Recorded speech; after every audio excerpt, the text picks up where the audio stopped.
Hello guys, તો આજના નવા વિડીયોમાં શોર્ટ વિડીયોમાં એમ કે તમારું હાર્દિક સ્વાગત છે। તો આઈકન આપણે 10 ફૂટની કોથળી છે હાફની, આટલાઈ સીટ સાલ થાય તમે જુઓ, આટલાથી આટલે પૂરી થાય છે। કમ્પ્લીટ અમે ફૂટ ગણીશું તો 10 ફૂટની થાય છે ને આ કયો સાપ હશે એ તમે કમેન્ટ કરજો। કમ્પ્લીટ 10 ફૂટની કોથળી છે આરી, કયો સાપ હોય એ તમે કમેન્ટ કરજો। રેડી, અમારે આ ખેતર લગતું છે, શક્કરિયા વાયેલો હોય અહીંયા લગતું જ છે। રેડી,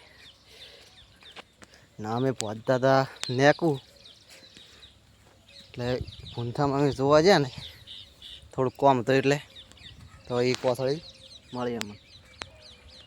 તો હવે ચેતન રહેવું પડશે, તો હવે વિડીયોને આટલે એન્ડ આપીશું।